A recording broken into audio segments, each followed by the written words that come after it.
kecemasan tiada henti menyapa. Berjalan dengan kaki terluka, tak pernah ada waktu untuk mengeluh. Problematika dari laga ASEAN All-Star versus MU sepertinya masih terus berlanjut.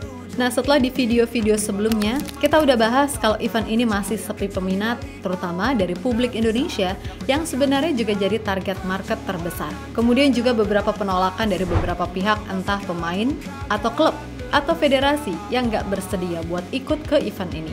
Jelas melihat semua realita yang ada, sedikit banyak membuat Kim Sang-sik selaku pelatih yang ditunjuk cukup merasa gusar. Menurutnya, segala yang terjadi memang terasa seolah kebanyakan drama. Dan bukan rahasia lagi kalau AFF emang hobi banget bikin sesuatu yang sebenarnya simple jadi ribet.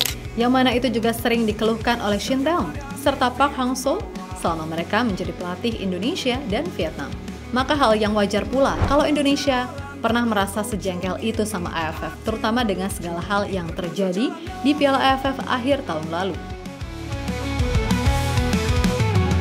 Jalan tak berujung ini, hati menuju perjuangan cara berbatas, menolak segala duka dan nestapa, takkan mundur meski terjatuh.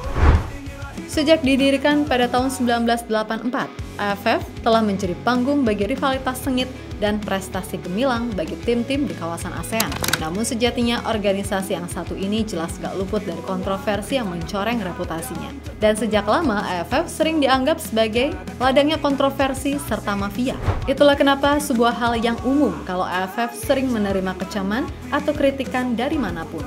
Yap, setidaknya dalam kurun waktu 2 dekade terakhir, setidaknya ada beberapa masalah yang seolah nggak bisa diselesaikan dengan baik oleh AFF.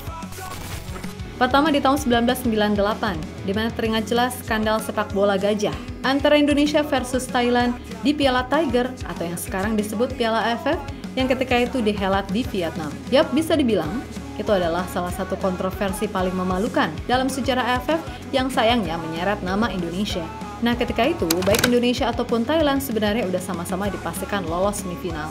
Hanya saja, demi untuk menghindari tuan rumah Vietnam, kedua tim sengaja bertarung untuk kalah. Pertandingan pun berakhir dengan skor 3-2 untuk Thailand, yang ketika itu ditutup dengan gol bunuh diri yang kontroversi oleh bek Indonesia, Mursyid Effendi, di menit-menit akhir. Wah, jelas nggak butuh waktu lama. Berita itu viral dan menjadi noda dalam sejarah sepak bola ASEAN serta memicu tuntutan reformasi aturan dan pengawasan pertandingan. Yang kedua, terjadi pada semifinal Piala AFF 2004 ketika Myanmar menghadapi tuan rumah Singapura di Stadion Nasional Singapura.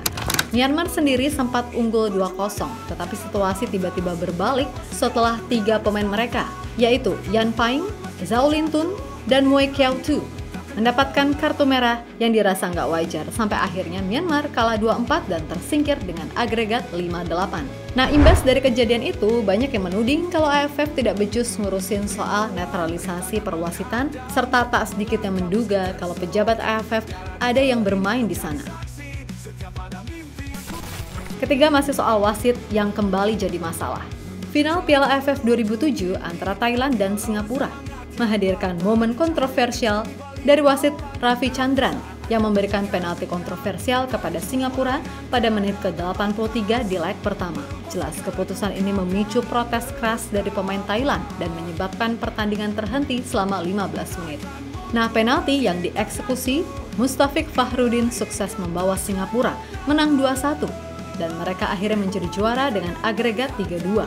Yap, imbas dari semua ini, so pasti kepercayaan terhadap integritas AFF yang kian merosot. Keempat, so pasti final Piala AFF 2010 antara Indonesia versus Malaysia yang diduga sebagai permainan mafia. Namun alih-alih menyelidiki semuanya, AFF tidak mengambil langkah-langkah yang signifikan dan terkesan cuek, yang mana ini semakin memperdalam ketidakpercayaan publik dengan AFF. Ya, beragam semua masalah tadi hanyalah seutas kecil dari banyaknya hal yang terjadi. Tapi kalau dijelasin semua, walah bengep ini mulut. Bisa-bisa 3 hari 3 malam nggak kelar, kan gitu.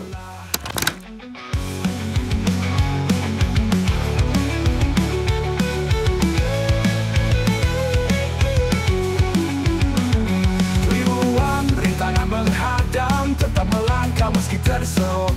Dan ada keringat menjadi saksi setiap ada mimpi yang ku bawa. Terangi jalan dengan api, Kesombongan pun tak ku hiraukan. Melawan badai cintaanku, ku tetap berdiri tegak. Perjuangan tiada berbatas, menolak segala duka dan nestapa. Takkan mundur meski terjatuh, inilah hidup tak kenal lelah. Ya, berkaca dari beberapa masalah tadi, wajar jika AFF masih dianggap kurang becus buat ngurusin sesuatu yang besar. Termasuk yang terbaru, ya soal rencana laga ASEAN All-Stars versus MU yang kayaknya banyak banget nih masalahnya. Mulai dari tiket yang sepi peminat, lalu muncul beberapa penolakan dan lain-lain. Hal yang kemudian membuat Kim Sang-sik merasa, oh ternyata bener ya, apa yang pernah dikatakan Shin Tae-yong ataupun Park Hang-seo soal AFF yang dinilai kurang bijak dalam menangani sesuatu. Nah, tentu semua ingat, salah satu keluhan STI adalah jadwal yang gak ngotak di Piala AFF akhir tahun kemarin. Gimana bisa perjalanan lintas negara yang memakan waktu cuma diberikan jeda 3 hari per pertandingan. Dan sejatinya ketika itu Kim Sang-sik juga sependapat karena pemainnya mengalami kelelahan. Nah, adapun Park Hang-seo juga pernah menyentil AFF kalau sepak bola ASEAN akan sulit maju jika masih gini-gini aja. Contohnya adalah stagnasi format turnamen yang membuat AFF kehilangan daya tarik bagi negara-negara dengan potensi besar seperti Indonesia. Dan kini terbukti, Piala AFF yang dulu seolah jadi hegemoni, sekarang kayak udah gitu aja, kan gitu. Sebenarnya AFF ini punya kapasitas untuk mengembalikan kepercayaan publik, yang mana mereka perlu meningkatkan kualitas dari beberapa aspek. Seperti mengadopsi teknologi modern, seperti VAR, yang di Piala AFF edisi kemarin udah mulai diterapkan walaupun ya masih belum sempurna. Lalu meningkatkan pelatihan wasit, serta memperketat pengawasan terhadap manipulasi pertandingan. Kemudian yang paling penting, bisa berinovasi dalam format kompetisi untuk mendorong persaingan yang lebih seimbang. Kalau langkah-langkah ini belum bisa diambil, ya sampai bodoh kucing pun, Piala AFF akan terus dihantui bayang-bayang kontroversi yang merusak citra sepak bola Asia Tenggara, kan gitu. Yap, sebenarnya AFF itu punya keuntungan dengan adanya sosok seperti Erick Thohir dari Indonesia, lalu Tunku Ismail Idris dari Malaysia, kemudian Madam Pang dari Thailand, di mana 3 sosok tadi adalah beberapa tokoh di Asia Tenggara yang udah terbukti kapasitasnya, terutama Erick Thohir yang sangat berpengalaman di sepak bola internasional. Jadi nggak ada salahnya kok minta pendapat dan lain-lain, karena pada akhirnya ini demi kemajuan sepak bola Asia Tenggara itu sendiri. Biar apa? Ya biar kedepannya sepak bola ASEAN nggak dipandang remeh lagi di kawasan Asia. Oke lah, Indonesia sekarang bisa tembus round 3, atau sebelumnya ada Vietnam sama Thailand. Lah lainnya? Kan ya belum gitu loh. Maksudnya kalau di level AFF bisa kompetitif, maka imbasnya pun juga bagus nantinya, kan gitu. Ribuan rintangan menghadang, tetap melangkah meski tersuk. Darah dan keringat menjadi saksi. Setiap ada mimpi aku bawa, menuju jalan tak berujung ini, hati menuju jalannya. Yap, terlepas dari apapun, rasa jengkel yang dirasakan Kim Sang-sik sepatutnya bisa dimengerti. Dan Mimin pribadi juga berharap kalau event ASEAN All-Star versus MU bisa berjalan dengan baik. Intinya, Indonesia di bawah komando federasi yang baru sangat terbuka untuk menerima segala hal yang bertujuan untuk kemajuan sepak bola ASEAN, kan gitu. Tapi dalam waktu dekat ini, ya fokus utama PSSI adalah lolos ke Piala Dunia 2026.